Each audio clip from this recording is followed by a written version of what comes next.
توحید فی المحبت کیا ہے؟ اللہ سے محبت تمام محبتوں سے بالاتر ہو جائے. کوئی محبت اللہ کی محبت سے اوپر تو نہیں، برابر بھی نہ ہو. برابر ہونا شرک ہے، اوپر ہونا تو سمجھیے کہ اور پتہ نہیں شرک کے علاوہ بھی کوئی اصطلاح میں ایجاد کرنی پڑ جائے گی.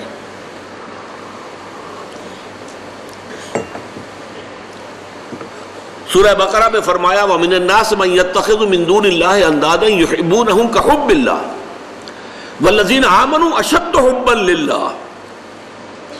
لوگوں میں سے کچھ ایسے بھی ہیں جو اللہ کے سوا کچھ ہستیوں کو محبوب بنا لیتے ہیں، اللہ کا مد مقابل بنا کر ان سے وہ محبت کرنے لگتے ہیں جو اللہ سے کرنی چاہیے تھی. وَالَّذِينَ آمَنُوا أَشَدُّ حُبًّا لِلَّهِ، اور جو واقعتاً اہل ایمان ہیں وہ شدید ترین محبت کرتے ہیں اللہ کے ساتھ.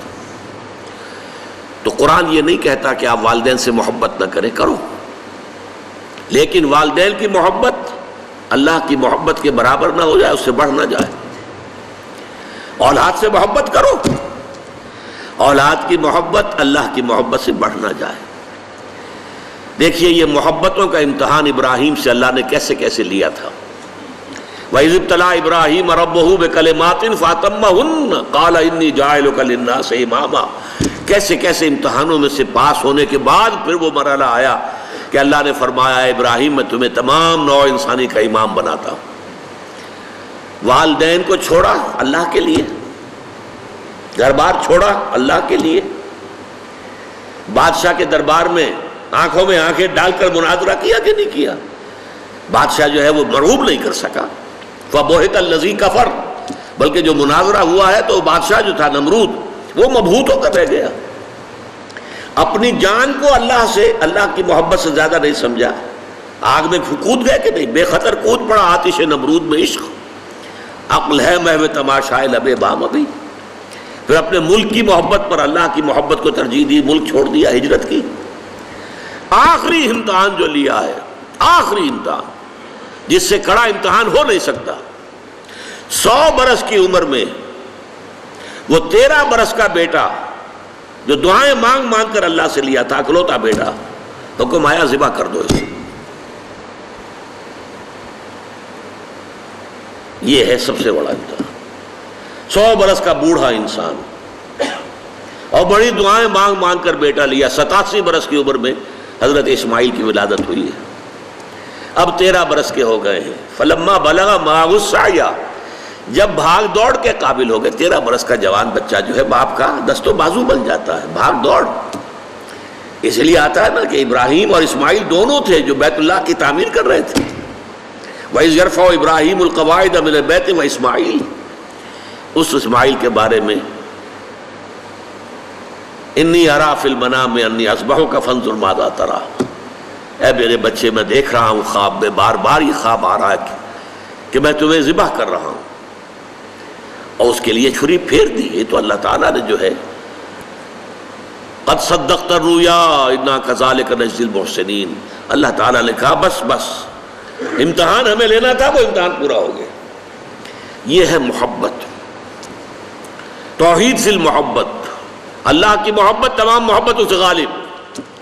اور اگر کوئی ایک محبت بھی آ کر آپ کے دل کے سنگھاسن پر اللہ کی محبت کے ساتھ براجمان ہو گئی، بات ساتھ کہہ رہا ہوں، اوپر نہیں، ساتھ بیٹھ گئی آپ کے دل کے تخت پر، تو یہی شرک فی المحبت ہے.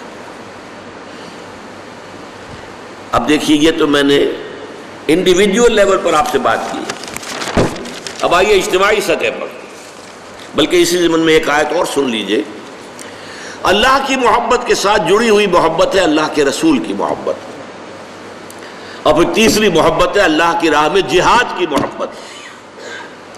اب توحید فی المحبت کے لیے سورہ توبہ کی آیت نمبر 24 جو ہے وہ لرزا دینے والی بھی ہے اور بہت جامع بھی ہے. قل ان کان آباؤکم و ابناؤکم و اخوانکم و ازواجکم و عشیرتکم و اموال اقترفتموها و تجارت تخشون کسادها و مساکن ترضونها احب الیکم من اللہ ورسولہ وجہاد فی سبیلہ فتربصوا حتی یاتی اللہ بامرہ واللہ لا یہدی القوم الفاسقین.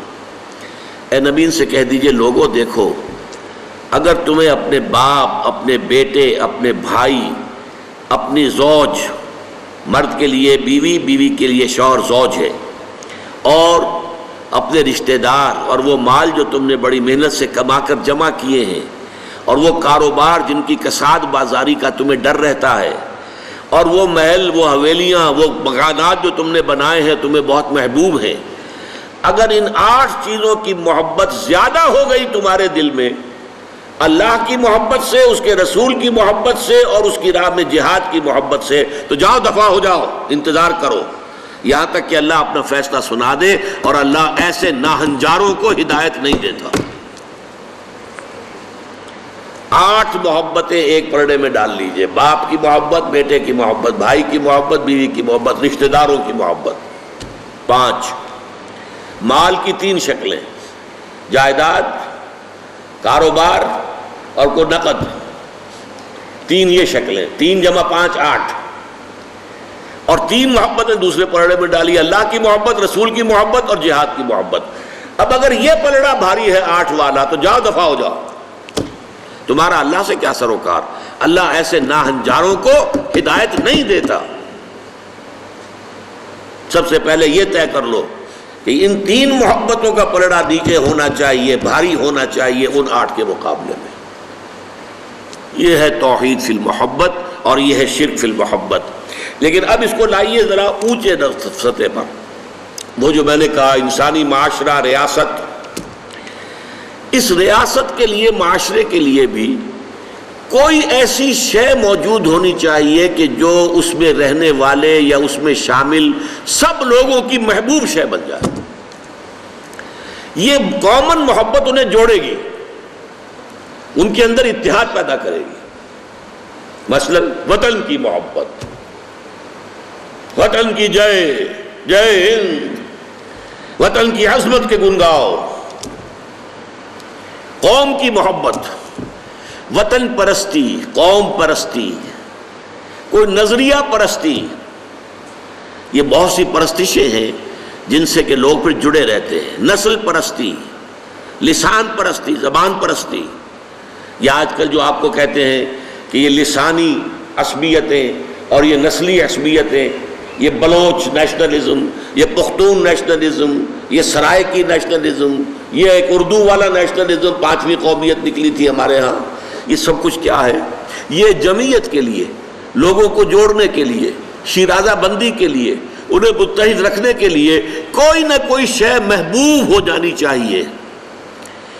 اس اعتبار سے اس دور کا سب سے بڑا شرک وطن پرستی ہے. لیکن پھر دیکھیے، میں بات آپ سے عرض کر رہا ہوں، علماء کرام اس کو نہیں پہچان پائے. اس کو پہچانا ہے تو علامہ اقبال نے پہچانا ہے.